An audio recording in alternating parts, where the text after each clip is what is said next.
Hello, everyone, and welcome to Oeta Obea Student Day Online Conference. I'm Carolyn Ross with Langston University. I'm here with the former student, Darryl Golden, 2012 graduate. He's living and working in Nashville right now. How's it going? Everything is wonderful. I got a chance to step away from my wife and 1 year old. They are eagerly waiting for my return. So, So we're going to talk about your work, and we're going to ask you a little bit, ask you if you have some advice for students. So what kind of work are you doing right now? currently, I'm a photojournalist with WSMV TV, the NBC affiliate here in Nashville, Tennessee. As a photojournalist, what I tell people all the time, I am people's eyes to the world. I'm behind the camera. Go out and work with a reporter. Sometimes I work by myself. We conduct interviews, shoot video for daily newscasts, and I'm going into, this is like my 8th year doing it professionally. So yeah. Also, I'm a cinema photographer, freelance video. I do shoot videos, and I do video services for businesses and clients. So I got my hand in a little bit of everything when it comes to video. Okay. So we know that you started in the Oklahoma City market. How were you able to move so quickly to a larger market? Um, well, I think, the idea of, jumping markets is a lot different from, years prior. I think, before I got into the industry, or like as I was getting into the industry, it was unheard of for someone coming out of college to start in, a top 100 market or a top 50 market. Because the news industry is kind of changing up a bit, people are getting the opportunities to start in, market 27, Nashville, Tennessee, right out of college. Those jobs that some of these individuals are taking are assignment editor, excuse me, working the desk, overnight, producers, but it is possible. So for me, I started out in Oklahoma City as an overnight video editor for the NBC affiliate K4. So I was there for nearly 5 years, and then got the opportunity to come out to Nashville. So what I did was, apply for the job. That was a little bit interesting because, in this industry, you build so many connections, and usually you find out about jobs through word of mouth or somebody that you worked for previously. And so this was kind of a little bit different, where I applied, and I guess my work stood out over others.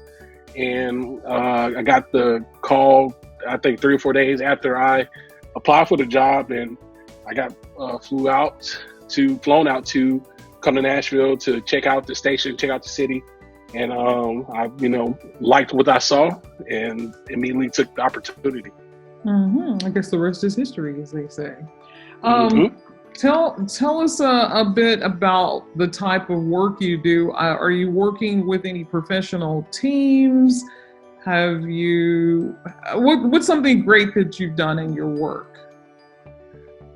I've done quite a bit. I mean, everybody's definition of success is different.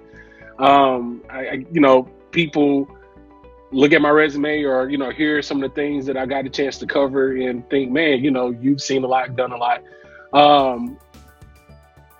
I have achieved one of the highest awards a journalist can achieve in this industry. Myself and my team last year won a regional Edward Murrow Award for breaking news. Wow. Unfortunately, it came at a very tragic situation during the Waffle House shooting that took place in 2018, and very, it was very tough, situation, very hard, gut wrenching, just to, be out there. I was the on scene photographer at 3 in the morning when that all took place. And, I got the call from my producer telling me, hey, there's a situation going on at Waffle House in Antioch, Tennessee. So I went there, and immediately when I got there, I knew this was totally different from, breaking news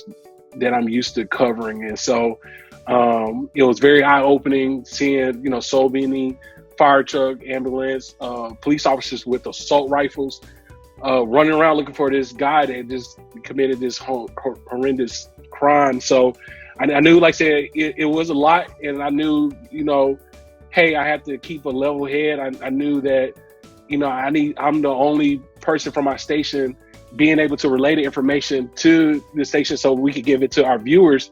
So, a lot of times I just know, like, hey, calm down, take some deep breaths if you need to, make sure you get the key, images that you need.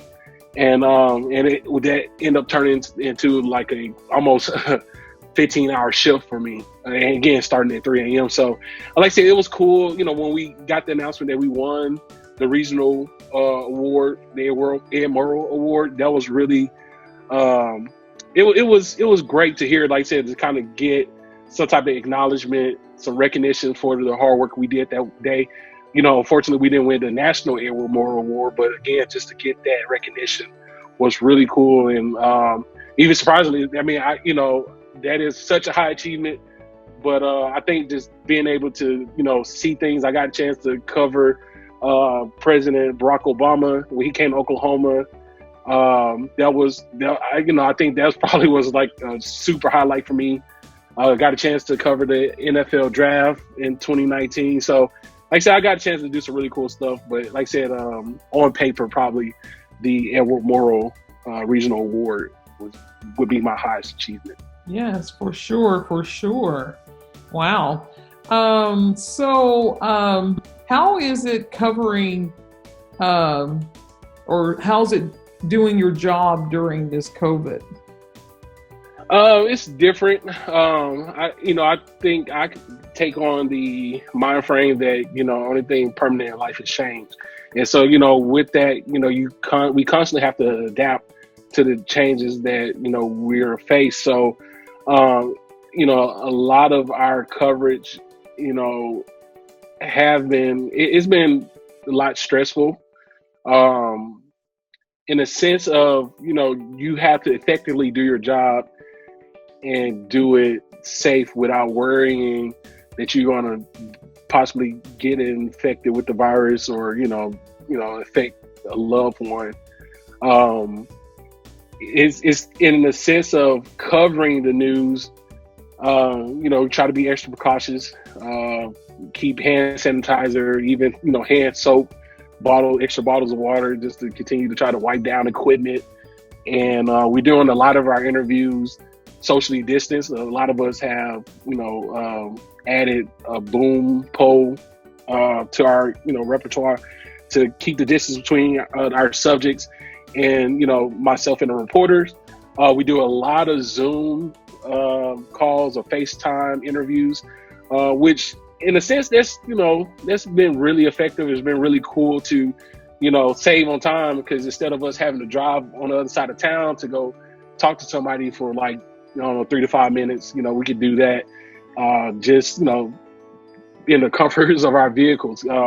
Right now, we're not, the reporters and photographers at my station aren't allowed inside the building. So we've been operating kind of in a makeshift workspace or in our vehicles.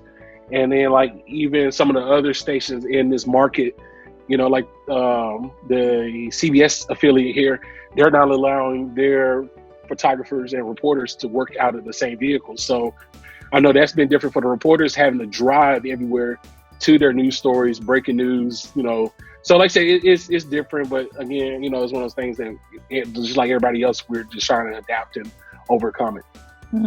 Okay. What advice can you give students?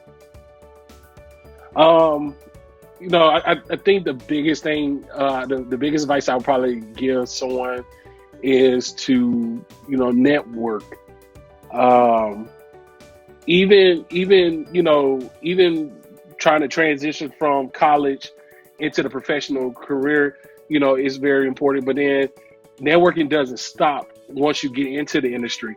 You know, even when, individuals are curious about a station, there's nothing wrong with, doing a little research or, Facebook search, and finding individuals that work at the station and shooting them an email.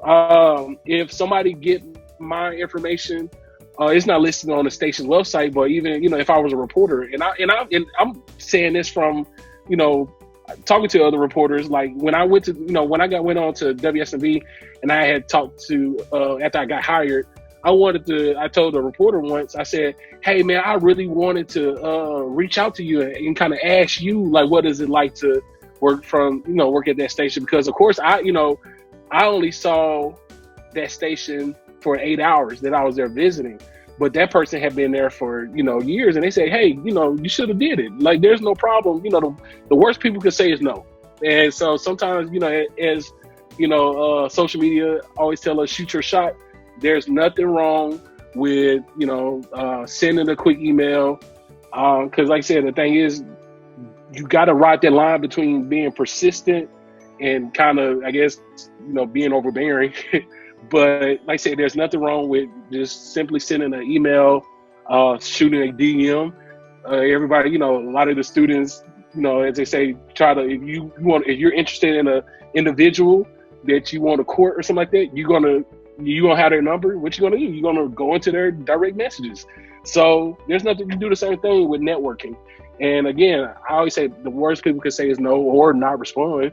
And so if you network, like I said, even if you don't, you talk to that person once, there's nothing wrong with, reaching out, I don't know, just once or twice a year, just to check in and say, hey, I was just thinking about you, or hey, here's some of my work. These are some of the things that I've been working on.